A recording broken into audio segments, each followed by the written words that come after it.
Hmm. Okay, so we're going to try to make this work a little bit better. This project is a little bit of a mess, but hopefully I can remember what all I was doing and we can make it work better. So I guess we'll concentrate on the gravity first, just because that's the thing that looks so weird. Really the main thing I think is sort of this collision detection when he touches the platforms. We need to improve that script. We need to improve all the scripts pretty much. At least it's running. You figured out how to put things in the game, and you got something up there. I don't know. I think I can jump in the air and I can interact, but that guy hurts me still. Actually, everything hurts me. Okay, so how do I fix that script?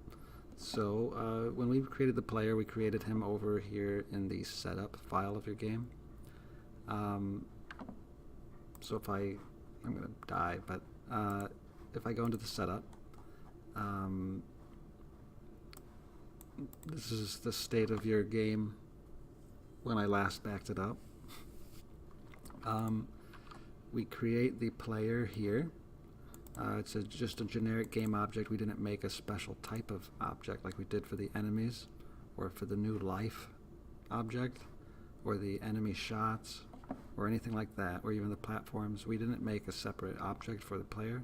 We made the player a generic object, and then we set special characteristics. We probably should have made a separate object, but we didn't. So maybe later we will take this and turn it into an object, and then this would all be replaced with just player equals new player. But we'll do that later. Right now, here's where the player is defined. He is the current object, which means only that his information is displayed down here. He aims in a direction. I think that's up. Excuse me. We tell him to go somewhere at the start of the game, height, width, blah, blah, blah. This rectangle is having to do with his box that you see me interacting with the mouse. I believe it's also affecting his collision detection. We'll see. The body was supposed to handle all the collision detection, all the physics, and all the motion, and give him a size and a place in the world. So the body component of the player, that player game object, should have all that information.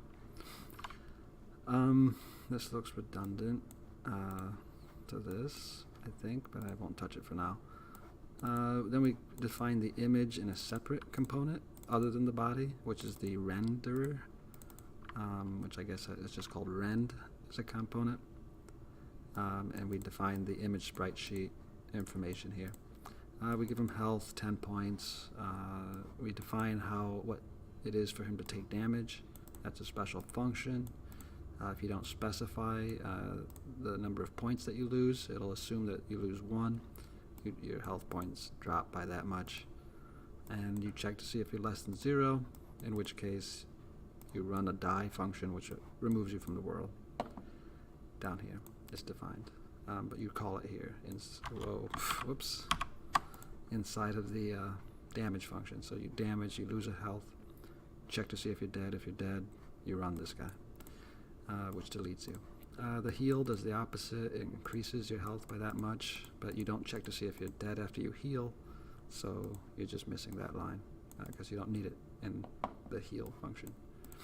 And then the body also has a function called apply kinematics, which most of the objects have, but it doesn't do anything. But for the player, he experiences gravity. He gets his velocity in the y direction is changed by 10 pixels every time, so that's why he falls. When he collides, there's a collision detection script which causes his velocity to reverse and maybe lose a little bit of strength. It's not very effective. we're going to have to change the body component, the way it's coded, the way the class is defined, so that he can do different things depending on if he's touching the ground or not. And so we'll need to record whether or not he is with a variable, maybe grounded, is grounded, which can be true or false depending on if he's touching a platform. That way he doesn't collide with the platforms like he does with other things where they bump. The bump creates a weird effect. And here's where you put in your enemies. Alright, so go to where the player is, the collision detection is occurring. That's in the main script for the game. So I'm going to go there, and I don't need this. In the main script, here's the main script. Pretty much when you start the game, it updates, redraws, updates, redraws, update, redraw, every 30 milliseconds, approximately. Inside of this function in update, which is here, it does some stuff where it records the time so it can figure out the frame rate. It also has these functions called control player, where the player gets to control the player object. It also updates all the objects in the world, so all the objects that we add to the world get updated. You know, just checking where they're at, if they've moved, if they touch anything. And then there's also collision resolution, which also gets run in update, which is happening every frame. And then you do some mouse stuff, and you write the stuff down here. But the collision resolution happens every frame, and that's defined right down here. I had some stuff commented out from before. But basically this says for every object in the world, it cycles through, and basically it cycles through again. It makes two separate cycling through. So for each object in the world, check all the other objects in the world.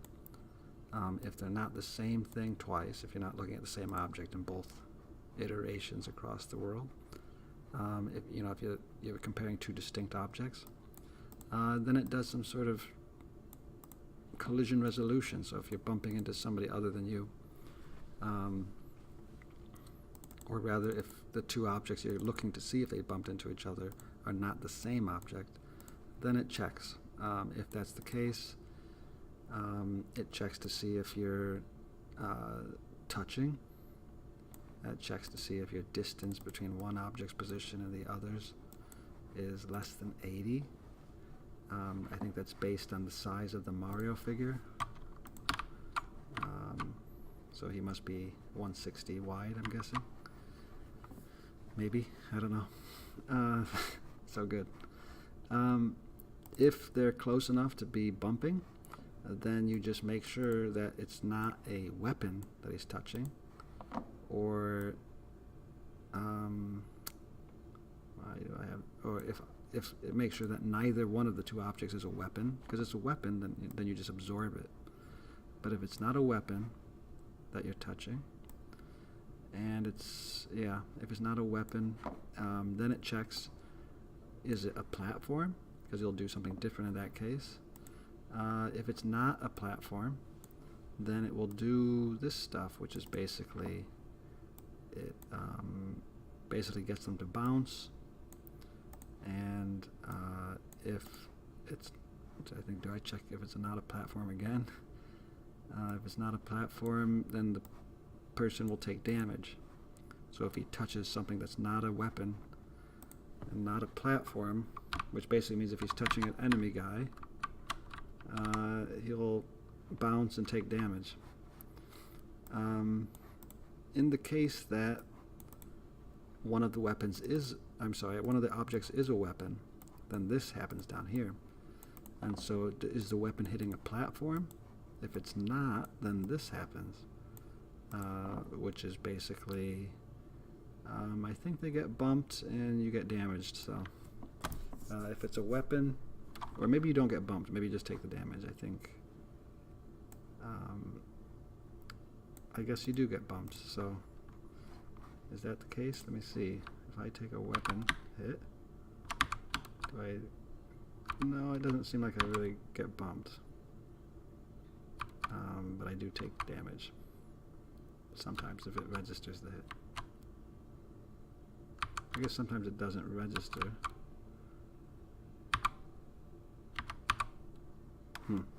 I don't think that's bumping. Anyway, this thing's a complete mess. It's not very good. So this is what we're going to rewrite in the next video, I guess.